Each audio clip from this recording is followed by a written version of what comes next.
(1월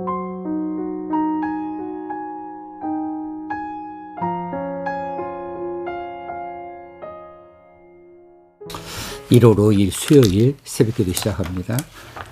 오늘 함께 묵상하실 하나님의 말씀은 요한일서 5장 13절에서 15절까지 말씀입니다. 내가 하나님의 아들의 이름을 믿는 너희에게 이것을 쓰는 것은 너희로 하여금 너희에게 영생이 있음을 알게 하려 함이라. 그를 향하여 우리가 가진 바 담대함이 이것이니 그의 뜻대로 무엇을 구하면 들으심이라. 우리가 무엇이든지 구하는 바를 들으시는 줄을 안즉 우리가 그에게 구한 그것을 얻은 줄을 또한 아느니라. 아멘. 초대 교회 당시에 교회 안의 성도들 중에도 구원의 확신이나 영생에 대한 확신을 갖지 못하고 혼돈 가운데 있는 성도들이 많이 있었던 것 같습니다. 그들은 마치 영지주의자들이 말하는 것처럼 믿음 이외에 또 다른 어떤 영적 지식이나 체험이 더 필요하다는 생각에 미혹되어진 사람들이지요. 그래서 예수 그리스도가 나의 죄를 대신하여 십자가에서 죽으셨다. 그러면 나는 죄사함 받았다. 이것으로 뭔가 경원하지 않는 거예요.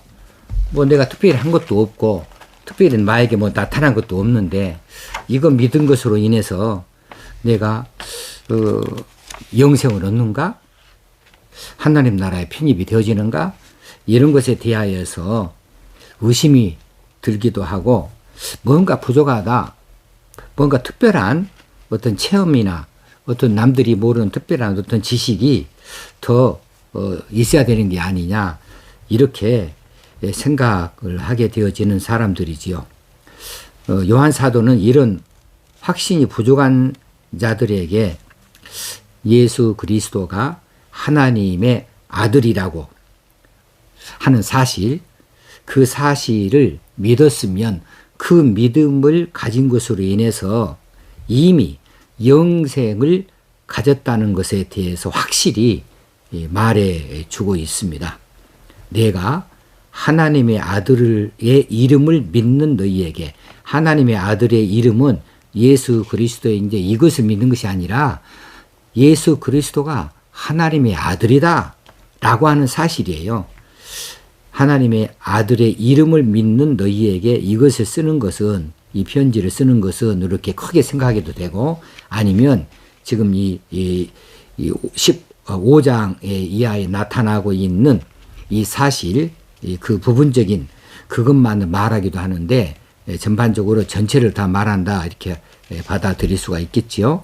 이것을, 이 편지를 쓰는 것은 너희로 하여금 너희에게 영생이 있음을 알게 하려 함이라. 너희들이 이미 예수 그리스도의 십자가 구속의 사건을 알고 믿었고 그 믿음으로 인해서 이제 거듭난 사람이다, 또 교회 생활을 한다 이렇게 되어진 사람들인데 이미 예수 믿음으로 인해서, 예수 믿음은 예수 그리스도가 하나님의 아들이시고 그분이 나의 죄를 대신해서 십자가에서 치르셨다라고 하는 사실, 이 사실을 너희들이 이미 믿었으면 그것 가지고, 그 믿음 가지고 영생을 가졌음을 너희로 알게 하기 위해서 편지를 쓴다라고 하는 거예요. 아들이 12절에서 이미 그렇게 말했죠. 아들이 있는 자에게는 생명이 있고, 아들은 예수 그리스도 말합니다.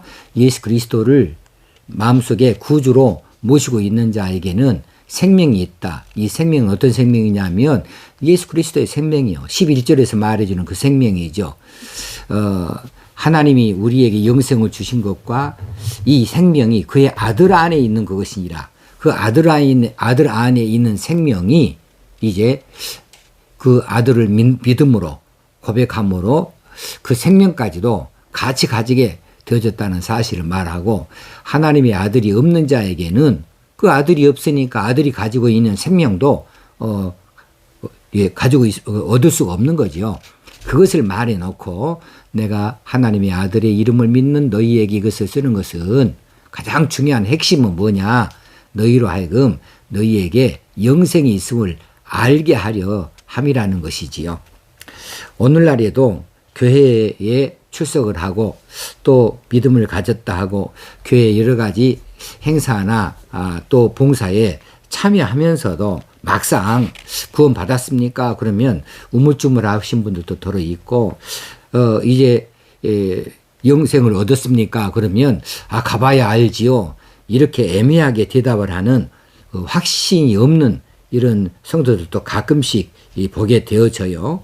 예수 믿었으면 이미 예수 믿은 것으로 인해서 구원 받은 것이고 구원 받았으면 영생이 있는 것이고 영생은 하나님의 존전에서 영원토록 하나님 나라 사는 것을 말하고 있으니까 영원토록 사는 것만이 아니라겠죠. 이 영생이라는 말 자체가 그냥 시간적으로만 그렇게 해석할 것이 아니라 하나님께서 그 아들을 대하듯이 서로 교제할 수 있고 그 풍성하심을 아들에게 주시는 것처럼 양자된 우리들에게도 그 모든 풍성하심을 우리에게 주시는 것이고 그리고 하나님과 사이에서 우리가 거리낌 없이 대화를 나눌 수 있다. 이것이 담대함으로라고 하는 이야기로 설명해 드린 바가 있습니다. 이 모든 것들이 영생이라고 하는 범위 안에 포함되는 거예요. 그 생명이 너희에게 있음을 알게 함이라 라고 가르쳐주고 있으니 오늘 이 시대에도 예수 믿고 구원 얻었다, 세례 받았다, 구원 받았다, 또 교회 생활한다 하시는 분들은 그 믿음으로 말미암아 이미 영생이 시작됐다. 이 땅에서 영생이 시작됐다고 하는 사실을 믿으시면 좋겠어요. 14절에 그를 향하여 우리가 가진 바 담대함이 이것이니 그의 뜻대로 무엇을 구하면 들으심이라. 우리 이 구절을 참 좋아하지요. 우리가 어떤 담대함을 얻었다. 뭐냐 하면 하나님의 뜻대로 무엇을 구하면 들으심이라. 그래서 우리가 기도를 자꾸 고민할 때 이렇게 무엇이든지 구하면 들으신다 했으니까 우리가 얼마든지 하나님 앞에 구하자 이렇게 촉구하면서 말씀을 드릴 때 이 구절을 많이 사용하는데요. 자, 하나님의 아들을 믿는 성도들이 하나님을 향하여서 담대하게 기도할 수가 있다. 그리고 그 기도한 대로 이룰 수가 있는데 단지 그의 뜻대로 구하기만 하면 이룰 수 있다. 얻을 수 있다는 사실입니다. 자, 여기서 담대하다는 말을 다시 한번 설명할게요. 이전에 담대함에 대해서 이미 설명해 드린 바가 있습니다만 담대함이라고 하는 말은 파르레시아라고 하는 원어가 있는데 이것은 이제 첫 번째 문자적으로는 두려움이 없는 태도예요. 두려움이 없는 태도. 그래서 대담함이라고 말하기도 하고 또 대담함을 우리의 속어로는 배짱이다라고 말할 수도 있어요. 그리고 거리낌이 없다 이렇게 말할 수도 있겠습니다. 그리고 이 기탄 없이 말할 수 있는 자유가 있다. 이제 원어적으로는 기탄 없이 말할 수 있다라고 하는 이런 것들이 이 단어 안에 들어 있습니다. 파르레시아 안에 들어 있어요. 그런데 이 파르레시아가 두려움이 없는 태도나 기탄 없이 거리낌 없이 말할 수 있는 자유 이런 것 외에도 확신이라고 하는 뜻이 있습니다. 확신은 또 신뢰하고 연결되는 거죠. 신뢰나 확신이라고 하는 의미를 가지고 있습니다. 그래서 이 부분을 또 해석을 이렇게 풀어서 하자면 그를 향하여 우리가 가진 바 담대한 그것을 확신은 이것이니 확신을 바꿔서 말하면 하나님을 향하여 우리가 가진 바 확신은 이것이다. 무엇이냐 하면 하나님의 뜻대로 구하면 하나님께서 들어주신다는 것이다. 들어주신다는 사실이다. 라고 하는 거죠. 자, 원래 범죄한 인간은 하나님 앞에 감히 나갈 수가 없어요. 하나님 앞에 설 수도 없는 존재가 되었지요. 그래서 구약에서 하나님의 임재를 상징하는 언약궤를 그 백성들이 만지기만 해도 현장 즉사죠. 언약궤를 열어봤다. 현장 즉사지요. 언약궤는 하나님의 임재를 상징하는 자리였기 때문에 이 언약궤를 그처럼 무서워하고 두려워할 수밖에 없었어요. 근데 언약궤도 그러는데 하나님을 어떻게 하나님 앞에 얼굴을 내밀고 하나님 낯을 배울 수가 있고 하나님 앞에 감히 설 수 있겠습니까? 그래서 오늘 우리 요한일서 4장 12절 앞에서도 어느 때나 하나님을 본 사람이 없으되, 아무도 하나님 본 사람이 없어요. 그렇게 밝히고 있죠. 그런데 그렇게 뭐 때문에 그렇게 됐습니까? 죄 때문에 그렇게 됐죠. 그런데 예수 그리스도의 십자가 구속의 은혜를 받은 사람은 죄사함을 얻었어요. 이제 죄가 사라졌어요. 그러니까 예수 그리스도를 마음에 구주로 모신 자, 죄사함 받은 자는 하나님께 나아갈 수 있게 된 것이다. 그래서 하나님 앞에 기도할 수 있게 되는 거죠. 구약시대는 안 돼요. 제물을 드리고 제사를 드리고 하나님 앞에 나갈 수 있지, 자기 자신을 그대로 노출하면서 갈 수가 없는 거죠. 그래서 우리가 하나님 앞에 나아갈 수 있는 담대함을 얻었는데, 그것은 무엇이냐? 예수 그리스도, 그분을 하나님의 아들로 믿는 믿음과 그분이 우리의 구주가 되어주셨다는 사실에 대해서 믿는 그 믿음으로 인하여서 하나님 앞에 우리가 담대히 나아갈 수 있다. 그런데 이 담대히 나아가서 거리낌 없이 하나님 앞에 무엇인가를 요구할 수 있는데, 그것을 신뢰, 하나님 앞에 우리가 확신할 수 있는 것은 뭐냐 하면, 그분의 뜻대로 구하면 그분이 들어주신다. 무엇이든지 그분의 뜻대로 구한 그 간구는 하나님께서 들어주신다는 것을 우리가 확신한다, 담대한다 라고 말할 수 있겠습니다. 자, 그의 뜻대로 무엇을 구하면 들으십니다.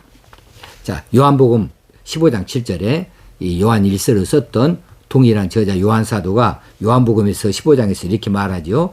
너희가 내 안에 거하고 내 말이 너희 안에 거하면 무엇이든지 원하는 대로 구하라. 그리하면 이루리라. 자, 너희가 내 안에 거하고 내 말이 너희 안에 거하면, 예수 그리스도가 우리 안에 거한다. 그렇게 되어지면 무엇이든지 원하는 대로 구하라. 그리하면 이루리라. 이렇게 말씀하신 바가 있지요. 그의 뜻대로 구하면 무엇이든지 들으신다. 예수 그리스도 안에 있기만 하면 그분 앞에 우리가 담대히 나아갈 수 있고, 우리가 무엇이든지 청원하는 대로 다 응답받게 되어진다는 사실입니다.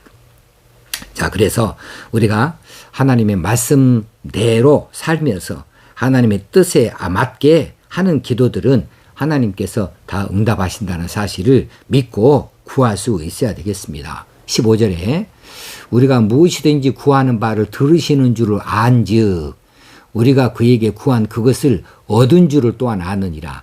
14절을 보충 설명하고 있습니다. 우리가 무엇이든지 구하는 바를 들으시는 줄을 안즉, 그분이 우리가 그렇게 믿으니까 우리가 그에게 구한 그것을 얻은 줄을 또한 아느니라. 자, 들으시는 줄과 얻은 줄, 이 두 가지를 지금 우리가 기억할 수 있어야겠습니다. 무엇을 구하는 바를 들으신 줄을 믿어야 된다. 또 들으시는 그것을 우리에게 주시는 분이시니까 얻은 줄을 믿어야 된다. 들으시는 것을 믿어야 되고 또 얻은 줄을 믿을 수 있어야 된다라는 사실입니다. 하나님께 기도할 때에 두 가지 사실을 믿고 기도하시게요. 내가 기도하면 그분은 내 기도를 들으신다는 사실입니다. 또 내가 하나님의 뜻에 맞게 살았고 또 하나님 뜻에 맞는 기도를 했다고 한다면 이미 얻은 줄을 믿어야 된다. 내 기도를 들으시는 그분께서 내게 주셔서 내가 얻은 줄을 믿어야 된다. 이 두 가지를 믿고 기도할 수 있어야 되겠습니다. 자, 여기서 들으시는 그 하나님이시고 또 하나는 얻게 하시는 하나님이십니다. 얻으니란 말은 에코라고 하는 단어를 썼는데 이것은 가지다는 뜻이에요. 가지다. 우리가 갖는 거야. 가졌다. 그 말은 구했는데 가졌다. 그럼 얻은 것이죠. 하나님께로 받은 것이니까. 자, 우리가 드리는 기도는 반드시 하나님이 들으신다는 사실을 꼭 기억하십시다. 그러므로 기도를 조심해야 돼요. 조심스럽게 기도하십시다. 하나님이 들으시는 줄 알고 기도해야 됩니다. 신중하게 기도해야 되고 또 바른 자세로 기도해야 되고 정중하게 기도하고 믿음으로 기도하고 확신으로 기도할 수 있어야겠습니다. 하나님이 들으시니까. 두 번째는 하나님께서 우리에게 갖게 하신다. 얻게 하신다. 응답하신다. 이 사실을 꼭 믿고 기도하는 것이 중요합니다. 이것이 확신입니다. 자, 그런데 중요한 전제 조건이 뭐라고요? 하나님 뜻대로예요. 하나님 뜻대로라고 하는 이 사실을 우리가 기억할 수 있어야겠습니다. 그래서 기도하기 전에 내가 기도하는 이 제목이 하나님 뜻대로인가, 하나님 뜻에 합당한가를 돌아볼 수 있어야 되겠습니다. 자, 하나님이 듣지 아니하시는 기도는 하나님 뜻대로 구하지 아니하는 것이다. 또 하나님 뜻대로 살려고 하지도 아니하면서 그저 무엇인가를 구하고 요구하기만 한다고 해서 들어주시는 또 하나님도 아니시다 하는 사실입니다. 자, 자신의 욕심을 채우는 수단으로 우리가 기도하는 것은 하나님께서 그렇게 이용당하는 하나님이 아니시죠. 우리 욕심을 채우는 것이 아니고 하나님 영광을 드러내는 기도의 제목이 되어져야 되는 거죠. 야고보 4장 3절에서 구하여도 받지 못함은 정욕으로 쓰려고 잘못 구함이니라 했습니다. 우리가 구하여도 받지 못한다고 하는 것은 우리가 한번 생각해 볼 필요가 있어요. 왜 안 될까? 이것이 내 정욕의 근거에서 내 욕심을 채우려고 구하는 것이어서 하나님이 주시지 아니하는 것이구나 라고 깨달을 수도 있어야 된다는 사실입니다. 또 한 가지는 하나님의 뜻대로 살지 않아요. 그냥 하나님이 주신 이 말씀 계명에 대해서는 별로 관심이 없어요. 단지 그냥 예수 이름으로 구하면 얻는다 하니까 그냥 뭐 구하기만 해요. 그 뜻대로 살려고 하지도 않아요. 하나님 영광을 생각하지도 않아요. 하나님 나라를 바라보지도 않아요. 그런 기도는 다 주문과 같은 기도여서 하나님께서 응답하실 수가 없는 거죠. 시편 66편 18절에서 그 말씀을 주십니다. 내가 내 마음에 죄악을 품으면 주께서 듣지 아니하시리라. 내가 내 마음에 죄악을 품으면 주께서 듣지 아니하시리라. 그래서 우리가 무엇을 구하기 전에 회개부터 하고 우리가 구하는 기도의 순서가 있지요. 그래서 회개하는 철저히 회개하고 그리고 이 기도가 하나님 영광을 나타내는 기도, 또 하나님 뜻대로 뜻에 합당한 그런 기도의 제목이 되어진다고 한다면 무엇이든지 그분은 들으시니 우리가 얻은 줄 알고 기도할 수 있겠다 싶습니다. 그래서 우리 기도의 체험들이 많이 있으면 좋겠습니다. 이 말씀을 듣는 여러분들이 오늘 또 무엇이든지 구하는 것을 이제 우리 삶의 자리에서 얼마든지 이루어질 수 있으니 내가 이렇게 기도했더니 이 기도가 이루어졌네. 내 기도대로 되었네. 이런 일들을 자꾸 경험할수록 우리의 기도에 자신이 붙지 않게 됐는가. 그래서 하나님께 감사를 드리고 영광을 돌려드릴 수 있지 않겠는가 하는 생각이 들어져서 자꾸만 내 기도의 제목들이 어떻게 이루어지는가에 대해서도 우리가 관심을 가지고 들여다볼 필요가 있겠다 싶습니다. 오늘 하루도 하나님께서 우리에게 주신 이 귀한 날에 기도의 응답을 바라보면서 기도하는 그런 날 삼으시면 좋겠습니다. 기도하겠습니다. 하나님 아버지, 오늘 또 말씀하여 주신 이 말씀으로 우리 마음이 풍성합니다. 감사합니다.